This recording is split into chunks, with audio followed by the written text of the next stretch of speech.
নমস্কার বন্ধুরা, আজকে একটা ছোট্ট রান্না নিয়ে চলে আসলাম। সেটা হচ্ছে সর্ষে ইলিশ। এটা খুব চটজলদি রান্না হয়ে যায়, হাতে তোমাদের একদম সময় নেই, তোমরা তাড়াতাড়ি করেই রান্নাটা করে নিতে পারবে। প্রথমে দেখো, ইলিশ মাছটাকে আমি হালকা করে ভেজে নিয়েছি। জাস্ট আমি তেলে দিয়েছি, এপিট ওপিট করে নামিয়ে নিয়েছি, খুব একটা কিন্তু ভাজবে না। তারপর একটা পেস্ট বানিয়ে নিতে হবে সর্ষে, সাদা সর্ষে, পোস্ত আর কালো সর্ষে দিয়ে, কাঁচা লঙ্কা আর সামান্য নুন দিয়ে। তেলের মধ্যে আমি কালো জিরে ফোড়ন আর একটা কাঁচা লঙ্কা ফোড়ন দিয়ে দিলাম। আমি লঙ্কাটা এখানে কমই দিলাম, কারণ আমি যখন সর্ষে পোস্তটা বেটেছি সেখানে আমি লঙ্কা দিয়েছি।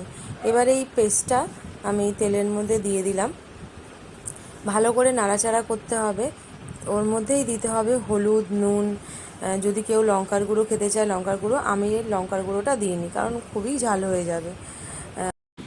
এরপরে আমি ভালো করে এটাকে কষিয়ে নিলাম। খুব সুন্দর গন্ধও বেরোচ্ছে একটা সর্ষের। আর দেখো, তেলটাও খুব ভালোভাবে ছেড়েছে। তোমরা চাইলে এর মধ্যে টমেটো দিতে পারো, তো আমি টমেটো দিইনি। তারপরে যেটাতে আমি সর্ষে পোস্তটা বেটেছি সেটা ধুয়ে আমি জল দিয়ে দিলাম। খুব একটা এখানে জলের প্রয়োজন নেই, এটা একটু গামাখাই হবে, কারণ ভাপা আর সর্ষে দেখো আমার প্রায় হয়ে গেছে। একটু ফুটে উঠলেই মাছগুলো দিয়ে দেবো। আর মাছটা দিয়ে কিন্তু বেশিক্ষণ ধরে তোমরা ফোটাবে না। আমার প্রায় হয়ে গেছে, আমি ওপর থেকে কাঁচা লঙ্কা দিয়ে দিয়েছি। আমার ক্যামেরাটায় ঠিক আসছে না, কিন্তু এর রঙটা খুবই সুন্দর হয়েছে। এখানে অনেকটা সাদা সাদা মনে হচ্ছে, কিন্তু রঙটা কিন্তু খুব ভালো হয়েছে। এবার আমি ফুটে গেছে, এবার আমি এর মধ্যে মাছগুলোকে একে একে দিয়ে দেবো। আমার রেডি হয়ে গেছে।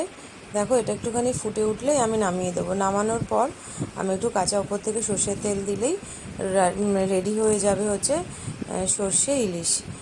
তো তোমাদের কেমন লাগলো এটা অবশ্যই জানিও। ভালো লাগলে লাইক, কমেন্ট আর শেয়ার করো, আর সাবস্ক্রাইব করতে কিন্তু একদমই ভুলো না। Thank you.